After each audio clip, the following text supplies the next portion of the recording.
The rumors of Michigan's demise may be greatly exaggerated. We've got spring games. We've also got some transfer talk, a jam-packed show here tonight. From LA to Piscataway, all Big Ten all year long. This is Big Ten 10. Spring games, transfer talk. Yes, it is April, and welcome into another edition of Big Ten TED Live. The rumors are hot across the conference, and spring game battles. Everything's heating up this time of year. It's great to be a college football fan in 2024. All right, here's what we're going to get to here in the program. We are going to be talking spring games first. We're going to be talking USC with Ryan Dyrud from LAFB. We're going to be talking Illinois spring game with Sonny Verma from the Illini cast. We're going to be talking Michigan spring game, Michigan State spring game, Iowa. There's 5 spring games across the conference here this weekend. So we're going to be talking about all of them here on the show. We're going to be talking transfers as well, guys who have entered the portal from Big Ten teams, guys who could be targets for Big Ten teams as well. We're a couple of days in. It's been a little bit quiet, but maybe things are about to get a little bit louder in the transfer portal as well. And then we will be talking about the University of Michigan. Of course, they have their spring game this Saturday on Fox, but there's been a lot of talk with the recent probation that was agreed to by the NCAA in Michigan about maybe their impending demise. And it might be a little bit exaggerated. Going to be talking about that throughout this show as well. So the first thing we're going to get to is spring games. It's a beautiful time of year when we've actually got football on the football field and some of these inter-squad scrimmages as well. The first game that I want to get to here today, I want to talk about our buddies in Champaign, Illinois. I want to talk about the Illinois Fighting Illini. There may be nobody better to talk to than Sonny Verma from the Illini cast. Welcome, Sonny, to the program. So, Sonny, I'm getting on the treadmill this morning. I usually like to, put some game film on, right? I usually like to maximize my time, and I'm putting on that naturally. Wisconsin and Illinois spring game from this past season. And I'm watching this, and I see Luke Altmyer actually start this game pretty well and throw pretty confidently within his offense. Now, this was all before the John Paddock stuff happened. So My first question to you is, what's the fan base's feeling and confidence right now with Luke at the quarterback position during the spring? I think our confidence is a lot higher than what the people outside the Illinois fan base might be. As you just kind of mentioned, watching that Wisconsin game, Luke Altmyer was having just a fine year. It wasn't a fantastic year. It wasn't an amazing year, but he was playing very well for what was a first-time starter. It just so happens that, the last drive of the Minnesota game, he gets hurt. Yep. John Paddock comes in. He misses the very next game. Luke misses the very next game. And in his absence, Paddock throws for 500-plus yards. Yep. Brett, as a staff, it's hard to bench a hot hand at quarterback like that, especially when you bowl eligibility is so close. But Luke took it in stride. I mean, Ted, of anyone else, I've seen your commentary on it with the whole transfer portal. Mm-hmm. It would have been very easy for someone like Luke to just pack up his bags and say, hey, look, I was playing fine. I got benched. I'm going to go find another opportunity somewhere else. But that's not what happened. What Luke did is he's been completely positive about his experience with John, with learning from him. He saw what John Paddock did well, which, Luke probably has to work on a little bit, mainly in point, just working on releasing the ball a little bit quicker. But again, big picture, Ted, Luke Altmyer was 4th in completion rate, 5th in passing efficiency, and 4th in rushing yards per game. And he led all Big Ten quarterbacks in scrambling last year. A lot of the time, especially in the beginning of the season last year, we were only in games because of Luke Altmyer. Yep. Our offensive line was in shambles. We were still trying to move pieces around, trying to figure out who was who. And because of that, no running back had really stepped forward. And so Luke Altmyer was our best thrower and our best rusher. And that's, again, a lot of pressure for a guy who was starting for the first time in his career. So it's one of those where This is the first time Brett Bielema is going to have a quarterback returning for a second season, and it's growing pains. He's going to be a redshirt junior, someone who I'm very excited about. And I think for the most part, Illinois folks have a pretty good feeling and vibes about him coming back. Yeah, I had him. And when I look at his talent, and you try to put the Paddock stuff out of your mind, you try to put it behind you, and I really look at his talent, I see there's some talent there. I ranked him in the top 10 in my Big Ten quarterback power rankings weeks or months ago, whenever that was, because I feel like there is talent there, and I feel like he's shown that talent. Like, that Kansas game, right, is not as close as it maybe was, and how he was trying to will his Illinois back, if not for Luke Altmaier and specifically his running ability. So he's got to throw the ball to some guys, right? Wide receiver might be, it took a ding, let's just say, this offseason. One unsung hero that maybe a name in the coaching sphere people don't know about, at least at the top of their head, wide receiver coach George McDonald, left to go to the SEC. That is a big loss. He's done a fantastic job with this wide receiver room. Look at what Isaiah Williams has become. Casey Washington, of course, is no longer there. So my question to you is, who do you expect to step up? What are you looking for in this spring game as to maybe some guys that are going to be able to step up? We know Pat Bryant is in that room. He's probably the big returner, but outside of that, there's some big question marks. You're exactly right. When George McDonald left, there was a lot of questions about, what do we do from here? Unlike most Brett Bielema teams, our team right now, as it's looking moving forward, it's going to be relying a lot on our offense. Yeah. And as you mentioned, we lost two guys to the NFL last year in Isaiah Williams and Casey Washington. So next year, the guy we're going to be counting on pretty heavily is a gentleman named Pat Bryant. Yeah. He's going to be a senior. He's had that very traditional college experience. Freshman year, just block. Let's see how you block. And then slowly every single year his role got a little bit bigger. Last year, I think he ended up with about 550 yards, I believe 6 or 7 touchdowns. He was a good red zone target for us. And he's a guy who's just kind of played college football the right way, and he's not going to be stepping in as the main guy that Luke Altmaier is throwing to. On the other end, we have the younger 4-star. He's going to be a sophomore now, Malik Elzy, who's one of the top prospects that Brett Bielema has been able to land. He's locally from the Chicagoland area, and he's a guy who was a George McDonald recruit. So the fact when George McDonald decided to go to the SEC, there were a lot of rumblings, a lot of rumors that maybe Elzy would follow him down south.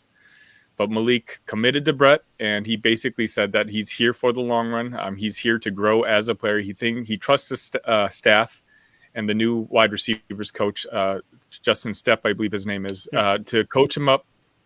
And basically, he's going to be a starter this upcoming year. And I think he's going to be a pivotal guy because I'm very confident in our offensive line coming in this year. Our running back room outside maybe Ohio State and one or other two teams, we might have the best one in the Big Ten. Mm-hmm. Top 5 for sure. But, the receivers, we brought in a tight end named Cole Rusk, who's rated very highly. But these guys need to step up for Luke to be able to live up to his potential because we're going to need the offense to kind of carry this team because the defense is not looking so great, which I think we're going to talk about soon. Yeah, we'll talk about that. I'm excited about what Illinois has to offer. Like, I'm looking at the specific. I'm going to keep referencing that Wisconsin game just because it's fresh in my memory. I'm looking at Altmaier and Caden Fagan right there in the backfield. And Big Ten fans out there, maybe it's West Coasters coming in, want to know, okay, a new name or whatever. Right? Caden Fagan is that guy that I believe can really break out. I believe he can be that 1,000-yard back. There's a reason why maybe he jumped above Reggie Love, who's now at Purdue. So I'm excited about that duo, but then what's around them on offense? Of course, we talked about the wide receivers and question marks. Let's head to the defensive side of the football. So going into last year, Ryan Walters, Kevin Kane, no longer in Champaign. And then you look at Devin Witherspoon gone, Sidney Brown gone, and the great secondary from 2022 not there. You had a feeling there were going to be growing pains, but maybe it was a little bit more significant than Illini Nation really anticipated. That was last season. And then you lose 4 big names. You look at Tash Nicholson, Nicario Harper in there as well. Some of the names that aren't coming back to Illinois. So that's kind of, something on top of another. The secondary is a big-time question. What are you looking for from this secondary during this spring game? What do you want to see? That's going to be an interesting matchup between, maybe throwing the ball and what they're going to see in the passing offense for Illinois as opposed to the secondary. I just want to see anything that'll keep me optimistic. Yep. As you mentioned, we lost 3 guys to the NFL the year before in the top 70 picks, so we knew it'd be a rebuilding season in the secondary. Taz Nicholson, as you just mentioned, is also going to, I believe, Louisville now. Yep. He was our best corner last year, but he was, if I'm being nice, he was an above average corner. Yeah. I wouldn't even call him, great. We just lost a gentleman named Zachary Tobe, who just entered the transfer portal this past week, and I think that was a surprise to the staff because he was one of the guys we were probably counting on to play a pretty big role, in our secondary. So right now, I'll be honest, on the defensive side, we have 2 questions: our defensive line and our secondary. Yeah. The defensive line, I think the talent is there, and I think we brought in the talent in the transfer portal. It's a simple matter of seeing it on the field, just seeing it in action, and just validating what the coaching staff has been talking about. I feel pretty secondary, good. Go ahead. Yep. No, I was just going to say the secondary, I'm still not so sure because I don't know if the talent is there. We have Matthew Bailey coming back. He is arguably our best defensive player coming into this year, but he's gotten hurt both seasons that he's played college football. And outside him, obviously, we still need more guys to step up. And I just don't know if the floor of the talent level is there in the locker room right now. Yeah, I have that linebacker group. Like you said, that seems pretty solid with Gabe Ackus, with Coleman in there as well. You got to feel pretty confident in that. But obviously, when you lose a talent like Johnny Newton, Keith Randolph, of course, maybe didn't have the season that Orange and Blue Nation we're looking for from him. But when you lose a talent like Newton, that's obviously going to be very difficult to replace as well. Like I've got Illinois secondary has 55.5% of the tackles. This is from Writing Illini. 58.8% of pass deflections. 85.7% of interceptions returning from last year's roster. So I usually end, right, when I talk to anybody about their spring games, end with this. What are some targets that you look for Illinois in the spring transfer portal? Because after these spring games, maybe you'll see more guys in the portal. What are you looking for of what Illinois could improve on? I think we just talked about it. No doubt, whatever NIL funds that Icon has been able to gather up, we need to find, if not 1, 2 starters at the cornerback spots. The secondary looks okay otherwise. I'm not saying I'm excited about it, but it's serviceable. But I want to be confident because the Big Ten, we've got 4 new teams coming in and a couple of really good offenses entering the conference. And we need to have the horses in the back. I think we have the coaching there. Even that's kind of an issue. I don't know. I don't think we've brought that up. Obviously, Brett Bielema had let go of the defensive backs coach that he had hired after 1 season, and we had replaced him with David Gibbs, who unfortunately just left, I think it was about 2 weeks ago, for medical conditions. So we don't have a defensive backs coach right now, and Brett has said that he's going to wait till after spring practices to hire somebody. So right now, I would say 75% of your focus is just on shoring up that secondary, just so that we can hopefully make that bowl game in 2024. A lot of question marks to be answered. Sonny Verma from the Illini cast joining us here on Big Ten TED Live. Sonny, thanks again. No problem, Ted. Thank you. All right, that is Sonny Verma there from the Illini cast joining us talking all things Illini. So we're going to move from the Illinois spring game, and we're going to be fighting on right now with the USC spring game. I was able to talk to Ryan. I was able to talk to Ryan from LAFB about all things Southern California football. Now, he's at the last practice for USC right now. Okay, so we had to record this conversation earlier in the day. Some really good talking points. Really enjoyed this conversation. Here was Ryan and I's conversation here from earlier in the day about the upcoming USC spring game. Naturally, when you talk about Big Ten spring football, you talk about 80 degrees, sunny, sun shining, the sandy beaches of the, not Lake Michigan, but the Pacific Ocean. With that, we are talking USC spring football with Ryan Dyrud from LAFB. Big Ten football, USC football, I'm sure it's different for you, man. This is different for me as well. Yeah, brother. No, it is. I appreciate you having me on. This is my first show actually on a Big Ten show. So it's fun to be here as we make this transition. It's going to be a super fun season and excited to get into it with you. So thanks for having me. First of many, hopefully, here talking Trojans on this channel as well. So let's dive into the position that Lincoln Riley is really most known for, and that is the quarterback position. What he has been able to do over the years at both Oklahoma and USC, it's number one, right? It's at the top, his track record in terms of quarterback development. Now, when we look at this year, you look at Miller Moss, you look at Jaden Maeva, quarterback battle, according to what Lincoln Riley is saying right now. It seems like maybe in your circles, and when I'm kind of looking at this thing from my view, it seems like what we saw in the bowl game and that where this has kind of progressed, it seems like this is Miller Moss's job. How have you seen and maybe evaluated this battle as we head into the spring game on Saturday? Yeah, 100%. This is Miller Moss's job to lose. We all saw, which I'm sure we'll talk about, the Holiday Bowl and, record-setting performance with 6 touchdowns and what he was able to do. And he's, he's gone into spring and had a great spring camp. We've talked to Lincoln Riley a lot. We've talked to, the offensive coaches a lot. Coach Heward now is kind of running the quarterbacks there. And, you can kind of get indications by media availability, and it's always been Miller Moss who's talking to the media. So that kind of gives you the indication that he is the starter as of right now.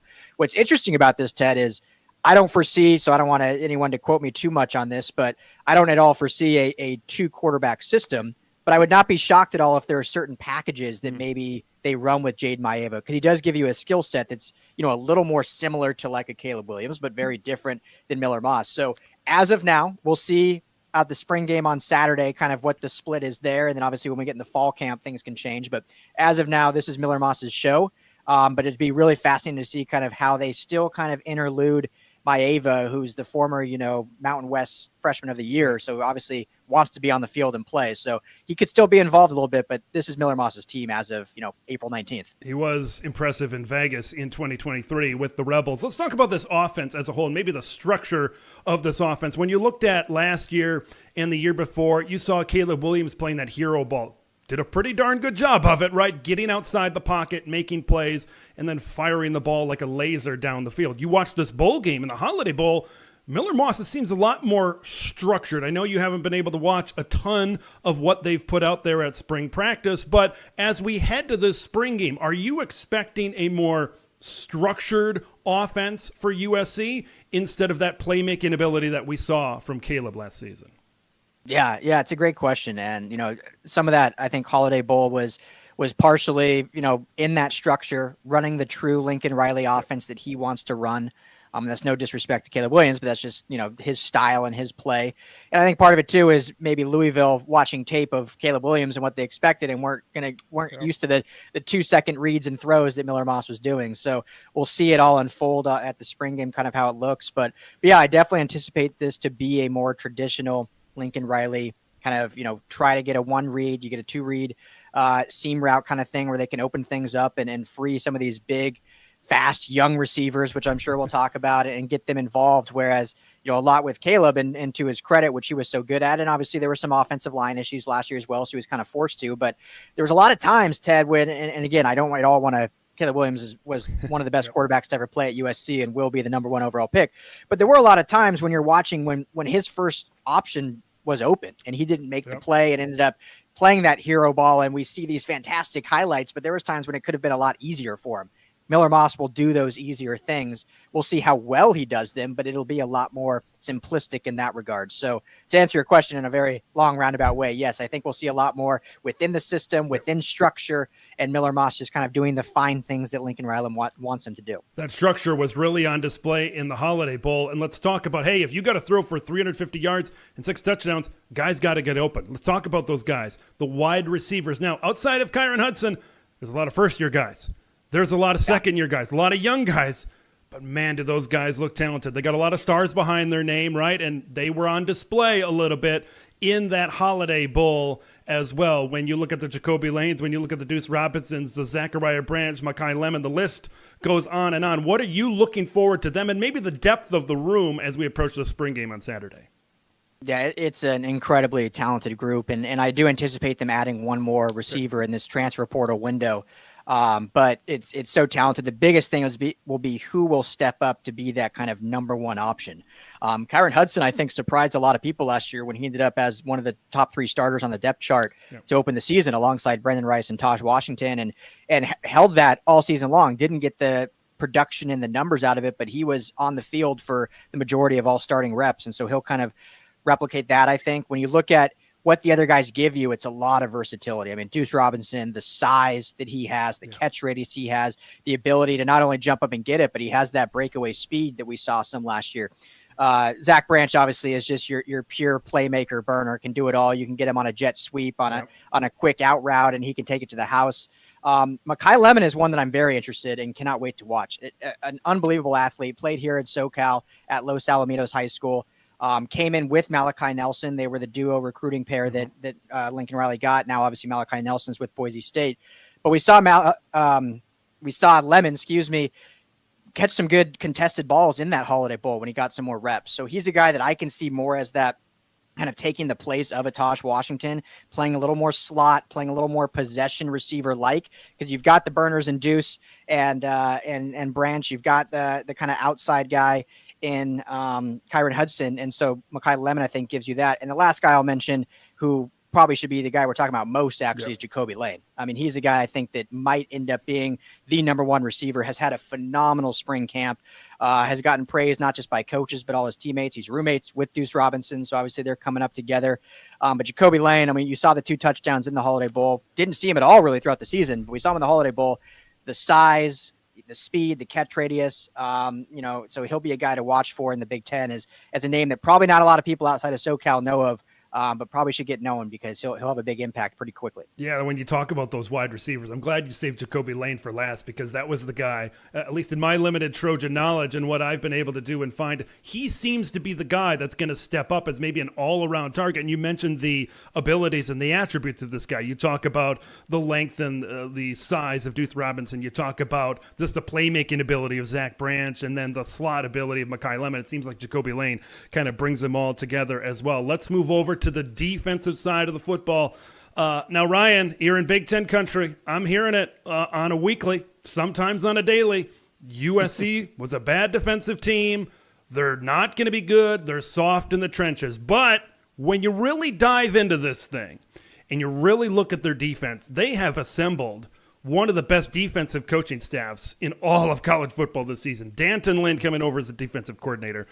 You look at Coach Hendy there on the defensive line. You look at my guy Matt Entz at the linebackers coach as well. This is a who's who right now. What are you looking forward to in this spring game? What are some things that you really got your eye on that you want to find out from this defense? Yeah, I mean, the biggest thing right off the bat is simplicity and knowing your role. I think last year what we saw a lot is whether the defense was just too complicated or what it was, but guys were often confused. Like the ball was being snapped and guys were still out of position, not knowing where to go. And that's why you see all these busted plays and Ron guys covering backs on wheel routes that go for 80 yards and whatnot. Yeah. So really want to just see fundamentally sound, simplistic pre-snap defense. Guys knowing their job, knowing their role, knowing what they do, knowing their gaps, scheme and whatnot. So that I think is the first thing I'm looking for, because obviously you're not out there trying to kill your offense in a spring game, but you're hitting, you got the pads on. But really the big thing is like how these fundamentals, how these sound playing has translated in a short time in spring practices since these coaches have been here. Because I mean, you said it. I mean, this is a unbelievable staff. Coach Henderson, in my opinion, was the best defensive line coach in the NFL. Now he's in the college ranks. The pedigree speaks for itself. Coach Entz, I mean, what a football coach. If you talk to Coach Entz for a second, you're like, this is a Midwestern just football coach that is always raspy by the end of practice. And Coach Belk, I think, is a great secondary coach, has defensive coordinator pedigree coming from Houston in the South, and obviously big ties in Texas. So that's helped on the recruiting trail. And then it all comes together with Danton Lynn and what he's been able to do, having the NFL ties, how he turned UCLA last year from an 88th ranked defense to 11th ranked defense in a short time. So mainly spring game, looking at the fundamentals. We'll see a lot of new starters on this. I mean, you look at that secondary as a whole. Kamari Ramsey, who transferred over, is probably going to start. Akili Arnold, who transferred over, is probably going to start. John Humphrey, who transferred over, is probably going to start. So a lot of new faces for the first time. So how up to speed are they? How clean they looked? How sound they look? That's really what I'm looking for. And then you build upon that to really get to being dominant, by fall. I covered that North Dakota State Bison. First job was in Fargo, North Dakota. And that, if you don't know anything about Matt Entz, remember Chris Kleiman, who's the head coach of Kansas State, was coaching there. Craig Bowl before them. They are just a tough, physical. They are the embodiment of Big Ten football, really, at the FCS level. And I just love seeing Matt. A lot of people were very surprised, right, in Bison Nation and maybe in Trojan Nation a little bit when that move was made from the head coach to a position coach. But that is, trust me, that is a big get with the B1G at the linebacker on the defensive side of the ball. Speaking of B1G, big gains. I want to talk about that. We've been seeing it on social media from this USC strength and conditioning staff. Lincoln Riley said in one of his media availabilities that he has been floored. He's been wowed at some of the gains that have been made.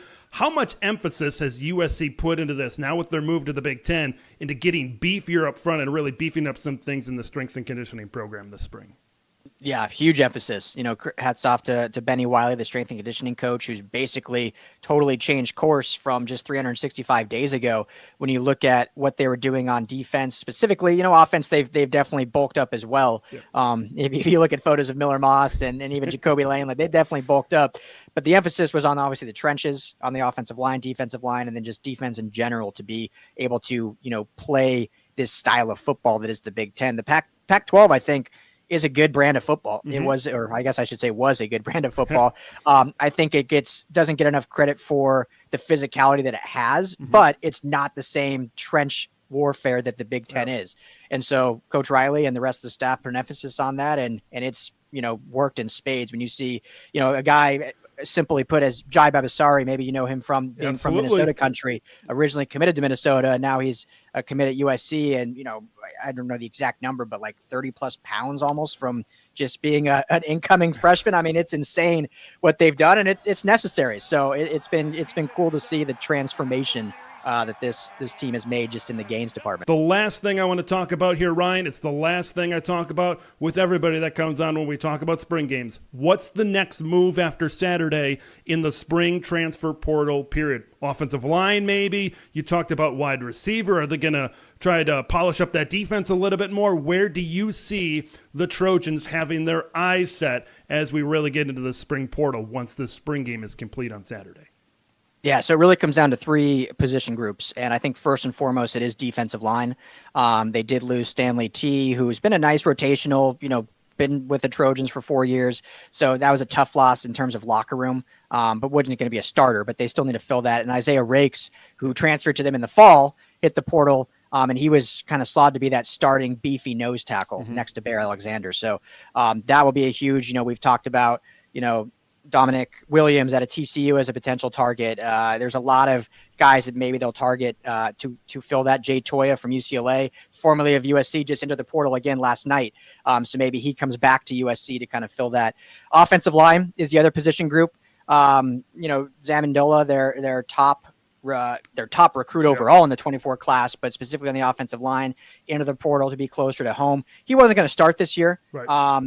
Indications from Lincoln Riley were he was having a nice camp, but was still a far ways away from even cracking the starting rotation. So it wasn't a loss in that regard, but they definitely need to add depth there, because we saw last year that the unit got banged up, and when you got to rotate guys, you need depth there. And then, as I mentioned, wide receiver, I think they will add one. I don't think it's necessarily a need per se, but they do like to run a lot of, heavy rotation. It's a fast offense when it's humming. And so guys are coming in and out a lot. So they want to have a lot of receivers at their disposal. Justice Ross Simmons out of Colorado State, former local kid here. He went to Inglewood High School. That's a name to kind of keep an eye on as a guy that could come in. I mentioned Mekhi Lemon playing slot, but I think he could be great in the slot here with SC. So those are the three positions, but defensive line is definitely the big one because they need support next to Bear Alexander, who was huge. They were able to retain him. All those rumors swirling, they kept him there. You got to have another big guy. And last thing I'll say, Ted, is, when you look at Coach Henderson and you look at his defenses that he ran with the Rams, there was always that big beefy nose tackle. When you look at Greg Gaines, you look at Sebastian Joseph Day and whatnot. And so they need that to run kind of what he wants to run on the defensive line for the nose tackle. Yeah, well, you look at the interior especially. There were some teams like when I did my transfer portal needs that I put out on Twitter, like Oregon has a lot of great players at a lot of positions. I mentioned the trenches, and they have good players in the O-line and D-line, but I think one thing when you enter the Big Ten, and we've seen it year after year, I've been seeing it when I've been watching Big Ten football for 20-plus years, just because you got 5 or 6 guys on an O-line, it is a grind through 9 games of the schedule. You need some depth. Ryan, I want to thank you for joining me. Ryan Dyrud of LAFB. Let's talk soon, all right? Ted, it was a pleasure. Thank you so much for having me. Best of luck. We'll talk through the season. An absolutely great conversation with Ryan Dyrud from LAFB earlier in the day. Spring game for the Trojans is coming up on Saturday. Let's move on and talk about some more spring games that are happening this Saturday. So the one I want to move to right now, they have a spring game. It is the only one that will not be televised. The Revolution in Iowa will not be televised for the Hawkeyes, and they're hoping for an offensive revolution. So because this isn't necessarily a spring game preview for the Hawkeyes, it's more of spring practice storyline. So here are the main storylines as spring practice is wrapping up that I have my eye on for the Iowa Hawkeyes. Of course, the main one is going to be at quarterback. Okay, Cade McNamara is coming back from an ACL injury. He's been fairly limited in spring practice. Now, he's still been out there. He's still taking reps. He's still doing stuff. It's just you're probably not going to see him. If you're in attendance at Kinnick Stadium, you're probably not going to see him in the spring game. It's going to be Deacon Hill out there, much like last year. I'm sure Iowa fans are going to love that, right? Seeing the big guy going out there and taking snaps once again, but that's the reality of the situation. Now, when I look at Cade McNamara, when you look at playing significant long-term football, he has not played significant long-term football since he won a Big Ten. He quarterbacked a Big Ten championship team at Michigan in 2021. Remember the next year in 2022, him and J.J. McCarthy were trading games early in that season.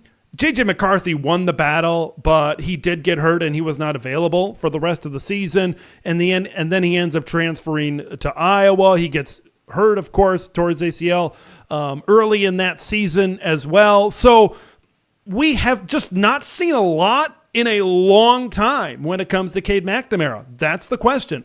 What is the offensive coaching staff's confidence in Cade McNamara right now to run this offense? It sounds like there's a good amount of change in Iowa City. It sounds like there's enough going on and enough different that Tim Lester is bringing in that could maybe cause things to improve, which of course everybody is hoping happens in Iowa City, but that's certainly something to keep an eye on. His injury and not having played during a long period of time as well. And then when Tim Lester got hired as the offensive coordinator at Iowa, I believe a big question that everybody had, well, this is Kirk's show. This is Kirk's offense, right? Is he going to be able to let go, and is Tim Lester then going to be able to grab control and do exactly what he wants to do? We're going to find out. If you're in Kinnick Stadium, you're going to find out. But it is certainly a spring storyline. Reports coming out of Iowa City have indicated that enough has changed to indicate that Tim Lester is grabbing and taking control of this offense and molding it in his own image. And what exactly looks different? We may find out as fall camp approaches. Now, let's move on to the defensive side for the Hawkeyes. A unit that needs no introduction because they are one of the best overall units in the Big Ten Conference. Okay, when you start with Iowa's starting 11 on defense, it is one of the best starting defensive 11, maybe not only in the Big Ten, but in all of college football. Like when you look at what they have coming back on the defensive line with Deontay Craig, with Aaron Graves, with Y.A. Black, with Ethan Hurkett, that is another fantastic defensive line. When you go to the linebacker group, you look at Nick Jackson, you look at Jay Higgins, who put up some big-time tackle numbers last season. And then maybe you go back to the best unit of them all, you look at the secondary. Okay, you look at Sebastian Castro. You look at Xavier and Wampka. You look at old reliable back there at safety in Quinn Schulte, Jamari Harris, Deshaun Lee. Like, they have a really good secondary once again. You go 1 through 11 through the starting lineup, and you feel pretty confident, and then you look over to the sidelines and you see Phil Parker as the coordinator, the defending Broyles Award winner. That makes you feel really, really good. But once you get beyond that starting 11, what's the depth? Okay, because you got some of these depth guys that rotated in, like an Aaron Graves. He was a rotational guy that rotated into this Hawkeyes defensive line. Now he's stepping up to be the starter. Now that's exactly what you want, is guys that are in that, from a defensive line perspective, that are in that 5, 6, 7, 8, etc. You want them to be able to jump up to your top 4.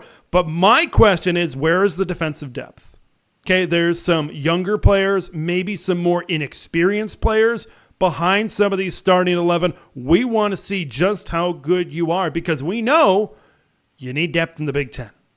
It seems like, and here's the thing about Iowa, it seems like I shouldn't worry about this.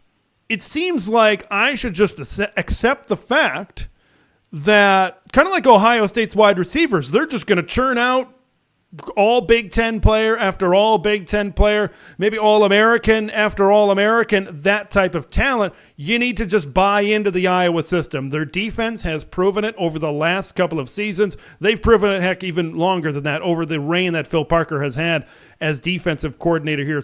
But I'm looking at this depth, and if this depth is learning from this great coaching staff, and if this depth is learning from the established starters in place in Iowa City, I think you're going to be just fine over there at Iowa. Let's move to East Lansing, Michigan. Okay, I've been singing his praises all offseason long. Aiden Childs. Third series of the game, I believe it was. Every game last year at Oregon State, they tried to get him in one series, one meaningful series. Aiden Childs did get in for Jonathan Smith's and Brian Lindgren's offense over there at Michigan State. The big question I have with Aiden as we approach this spring game, what's it going to look when Aiden is the guy? What's it going to look when he is taking the snap after snap after snap after snap after snap? How consistent can he be for more than just one drive? And what does his skill set look like within this Michigan State offense? And that kind of leads me into question number 2 for Sparty, is the wide receiver position. Right, we know Aiden Childs has pretty much all of the talent in the world. Right, we know he's a weapon back there in the backfield.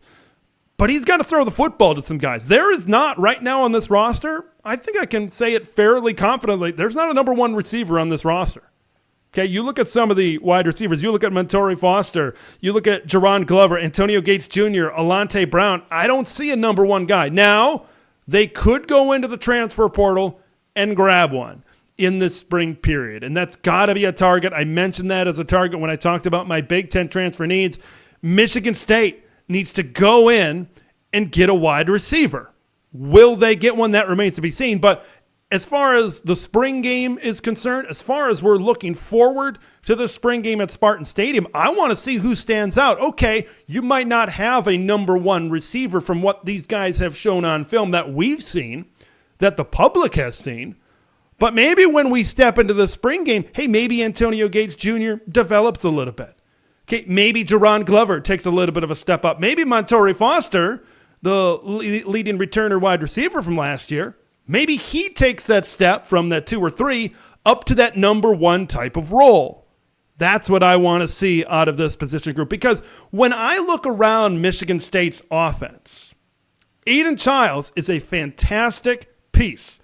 I love it. I feel like they need to surround him with better talent in year number 1. Spring portal could be their opportunity to do that, or maybe they've done a good enough job in a short period of time that these wide receivers are going to pop, that these wide receivers could maybe develop, and maybe, just maybe, these wide receivers needed to work with a quarterback to the talent of Aiden Childs. We may find that out in the spring game as well. Happened today. Simeon Barrow entered the transfer portal on the defensive line. Joe Rossi, the incoming defensive coordinator coming over from Minnesota, I think he anticipated Simeon Barrow, Derek Harmon next to each other on the defensive line. This is going to be great. Let's let them eat.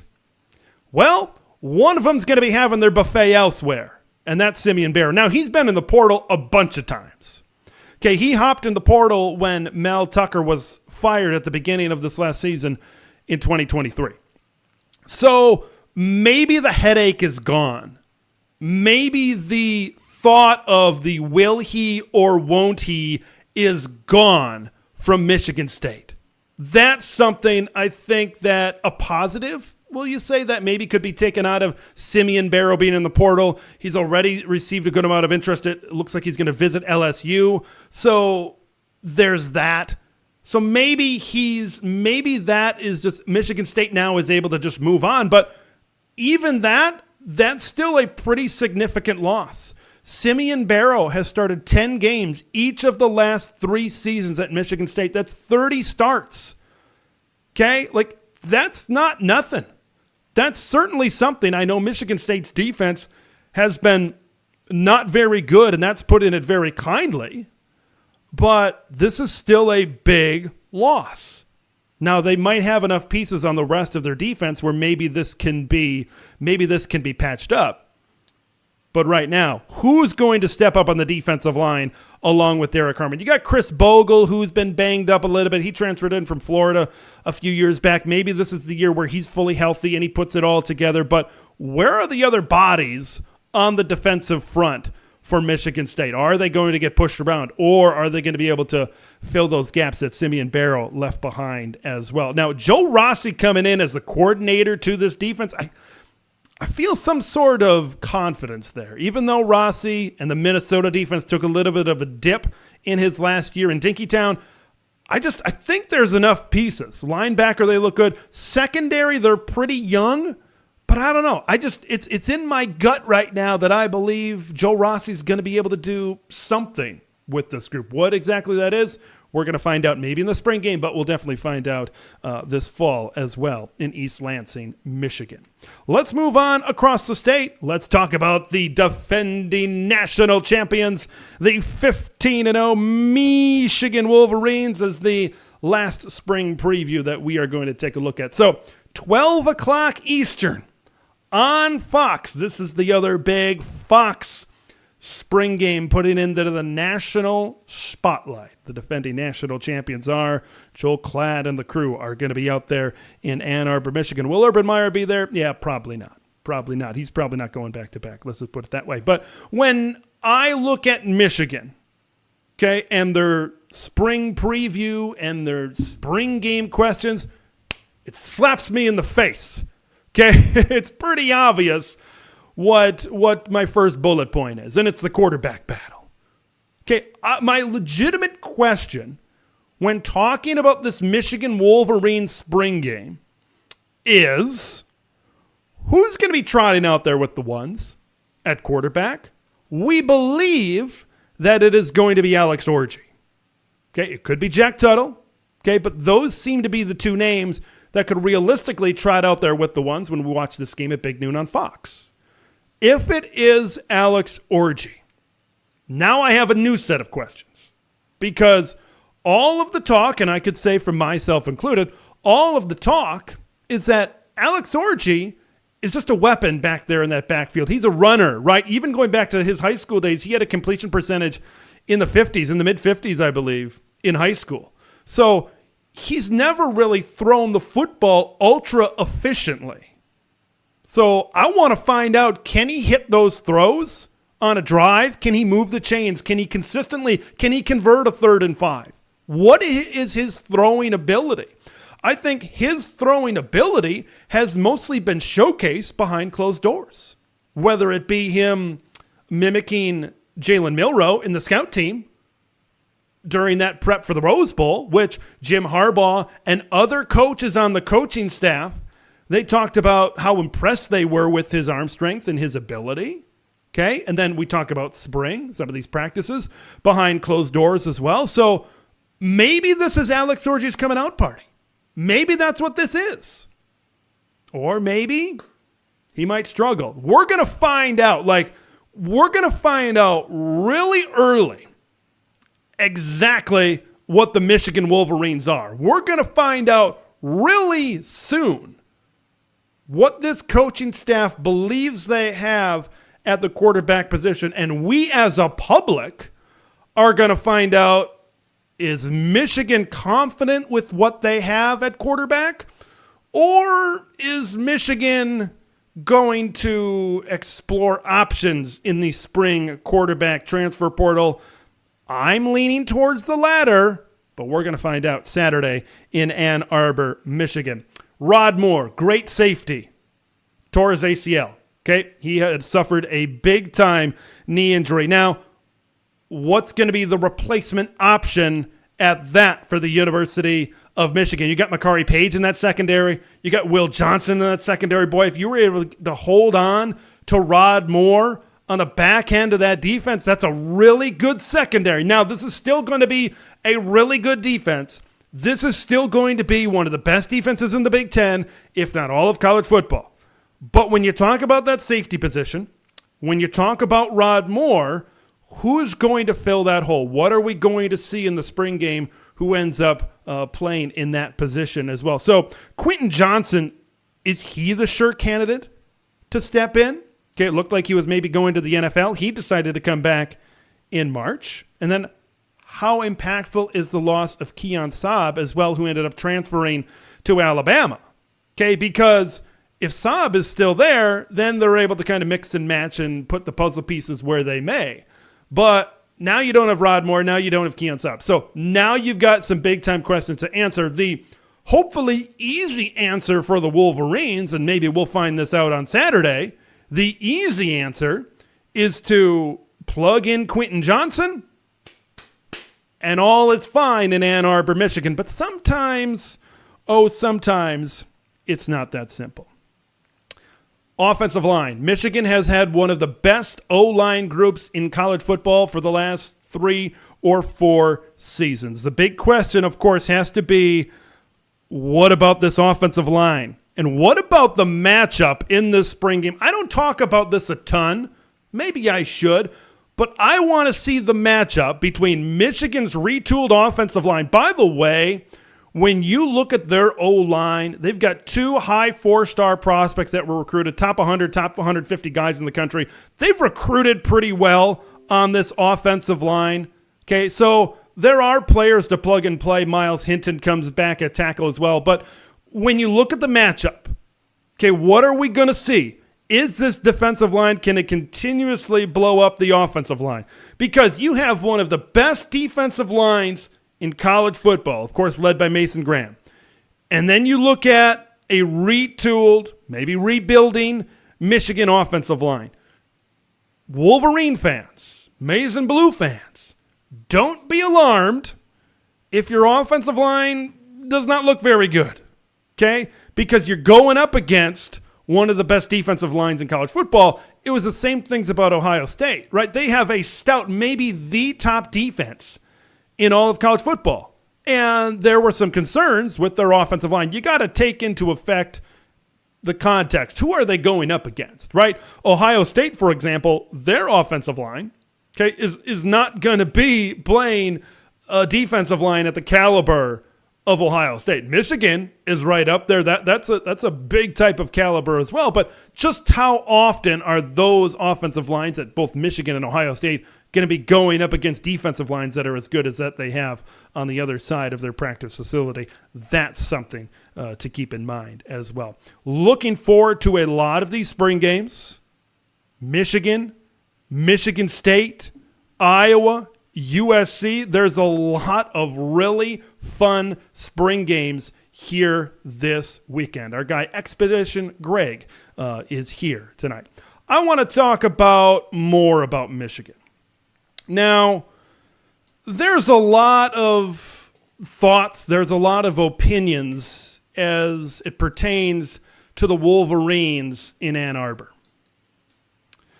I want to talk about Michigan's demise and what maybe some people are hoping, maybe what some people anticipate. There's been a lot of talk about the potential demise of Michigan. Some people were even talking about it last year during mid to late 2023 when the Connor Stallions and the sign stealing investigation really came into light and the public started to learn more details with this. Maybe it was people hoping for the demise of the Michigan Wolverines. That didn't happen. They went 15-0 and they won a national championship. Or maybe it was people anticipating the demise of the Michigan Wolverines, considering what they would lose after this season is over. Whatever people hoped, whatever people anticipated, I'm not sure if those wishes are going to completely come true. Now, the big thing when we talk about this, we got to talk about the recent probation and the recent violations that were, and this is a key word here, that were agreed to between the University of Michigan and the NCAA. Because agreed to is a big point. Cooperation is a big point maybe in where the future lies between especially Michigan and the NCAA as well. Now, the penalties, of course, 3 years of probation, a fine, some recruiting restrictions, a 1-year show cause for participating coaches. One former coach kind of didn't exactly cooperate. Take a wild guess as who that is. He's hanging out in an RV in Los Angeles right now. But I think because of the cooperation and this case in the violations that the NCAA handed down, this is slap on the wrist city. Okay, this is not something that's going to overly affect Michigan this year. It's not something that's going to overly affect Michigan next year. It is not going to have a tremendous impact really on the Wolverines. Now, maybe a big reason for that is because Michigan's coaching staff serves suspensions early in the season, the first 3 games of this regular season. Now, where does that sound familiar? With the sign stealing investigation, of course, with the Big Ten, Jim Harbaugh served a 3-game suspension. Now, I think why the reasons behind the demise are maybe exaggerated is because I personally do not trust the NCAA to drop the hammer. Like, 2027 and 2028 is about the time range when we could see a decision made by the NCAA. Okay, because these things, like you look at the recruiting during the COVID dead period, Cheeseburger Gate, the violations that were just agreed to, right? That just happened in 2020 or 2021. Okay, so you're looking 3 or 4-ish years down the road. Okay, we're living in the year 2024. Sign stealing, right, happened in the year 2024, at least when it came to light for all of us in the NCAA. Okay, when we look forward at this, you're looking at 2027, 2028. What kind of power will the NCAA have at that point? They might have less power than they do now. Okay, like I can't even close my eyes and imagine what college football, what college athletics, what the NCAA looks like in 2027 and 2028. That's how much change we're going through. So I just don't think the demise, at least off the field, from the NCAA office is going to, they're not going to drop the hammer because one, I don't think that they'll have a tremendous power to do so, okay? And number two, I think there's already a precedent set. NCAA President Charlie Baker, okay, when it was national championship time, about the second week of January, he was talking about this investigation. He was talking about what was happening with Michigan. He said Michigan won the national championship fair and square. He said that in terms of on the field, in terms of them being in the championship game and then eventually winning the championship game, right, that what happened behind the scenes with Connor Stallions and the sign stealing, he said it straight from the NCAA office that this would not be something that would greatly affect the outcome on the football field, which I believe sets a precedent for maybe the punishments that they will hand down in the future. Okay, and then you factor in the 3-game suspension that Jim Harbaugh had to serve. Now, I know that was a Big Ten suspension, but still, a suspension is a suspension. Okay, when you take a look at that and what he had to do and the time he had to serve there during the midst of a Big Ten championship run and a national championship run, It's very difficult for me to imagine that Michigan's demise will be felt off the field and by the NCAA. It's very difficult for me to imagine that you're going to get even much more than they were handed down by these Cheeseburger Gate recruiting during a COVID dead period violations. And I believe the cooperation could also be a big reason why Michigan's off-the-field demise is exaggerated. Okay, because remember in November, it was Michigan versus everybody. It was Michigan against the world. The Big Ten, the big, bad Big Ten. Tony Petitti is coming after us. Right? That was a lot of the narrative that was coming out of Ann Arbor, Michigan. All right? But now you see Ward Manuel, now you see Santaono, you see some of the administration at the university cooperating. Okay? Because I think the reason that they were causing a stink in November, I think the reason why that was getting as heated as it was at that particular time is they didn't want anything to get in the way of them winning a national championship, their first national championship since 1997. Now that they got that goal out of the way, they know what their program is, right? Maybe they can get into the playoff this year and make a run, but I don't think they're a national championship team. They got that box checked. And now they want to cooperate with the NCAA so their program doesn't come crumbling down. Let's focus on the field, because people say, well, maybe this was just the first punishment to be handed down, and then you're going to get something greater. And then they take that and they combine it with, well, you lose Jim Harbaugh, you lose Jesse Minter, you lose a lot of your coaching staff, the strength coaches going over there to the LA Chargers as well. You lose maybe the best quarterback in Michigan history. You lose an entire offensive line group that's been the mold, that's been the glue that has really made Michigan what it was. You lose an all-time running back in Blake Corum. Can I go on and on and on? Yes, I can, but I won't.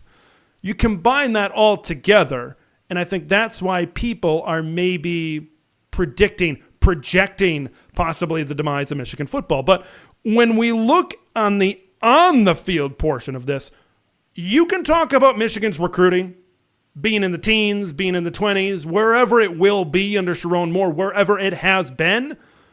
But this is a Michigan program that is still operated from a Harbaugh disciple in Sharon Moore. Okay, it is going to be a little bit different, but I think he carries around the same qualities in how he's going to build a football program, toughness, discipline, etc., that Jim Harbaugh did at the University of Michigan.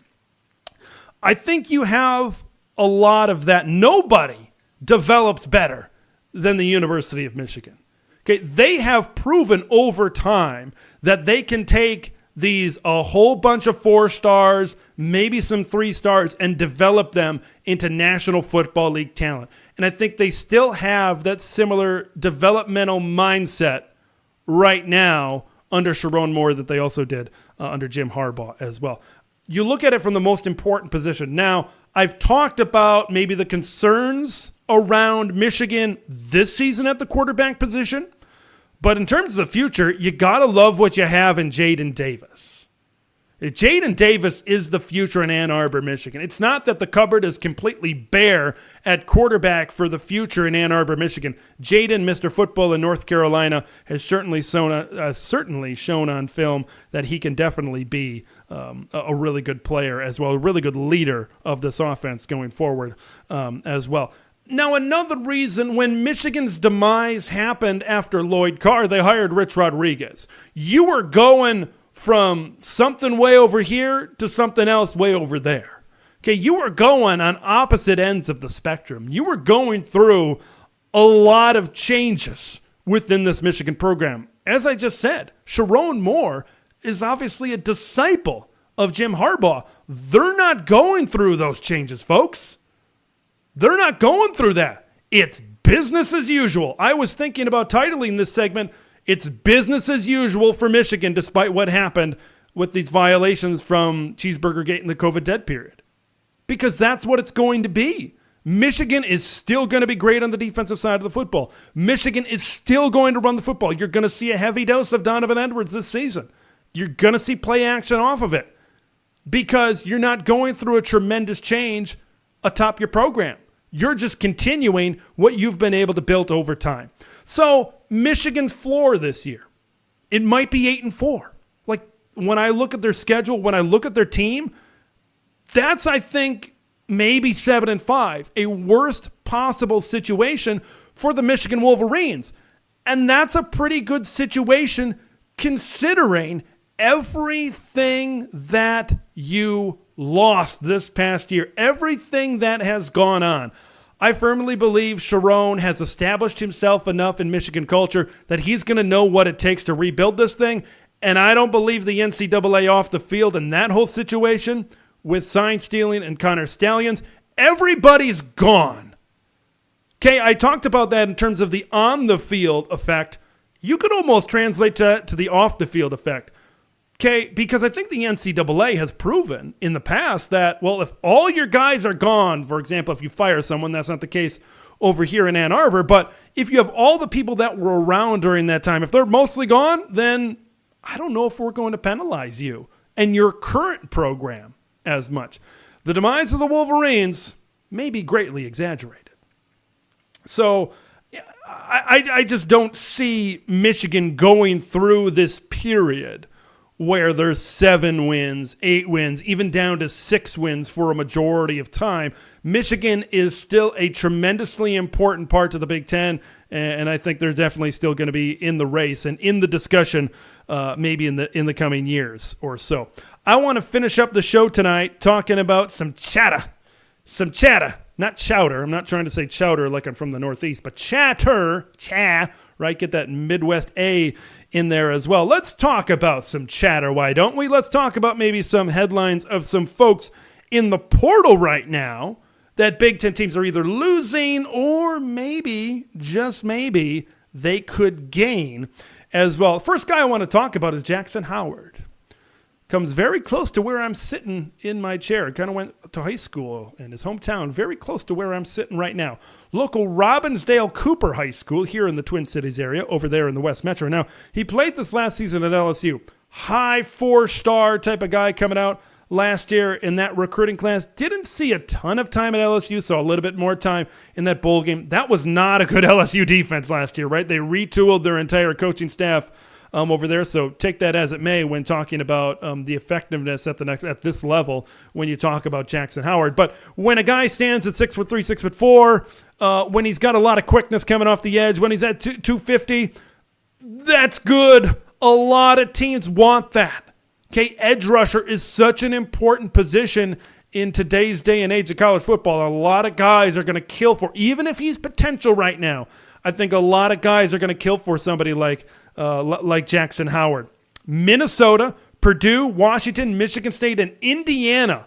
That's a lot of Big Ten teams that have already offered Jackson Howard, and we're just a couple of days deep to when he's been in the portal. He went in the portal on day number 1. He actually declared his intentions before the transfer portal officially opened. So I look at all of those teams, and they scream to me that they could very much need Jackson Howard. Do look at Minnesota. I think they need a pass rushing presence coming off the edge. I feel pretty good about what they have with Lindenberg and Baranowski in that linebacking core as well, but maybe getting a little bit of depth, maybe creating more pressure coming off the edge. New coordinator coming into Minneapolis this year. You got Justin Wally and company back there in that secondary. This could really help Minnesota's defense. This could really give a tremendous boost. If Jackson Howard transfers to Minneapolis, he started against North Carolina. He's taking that very first defensive snap when the Tar Heels come into Minneapolis.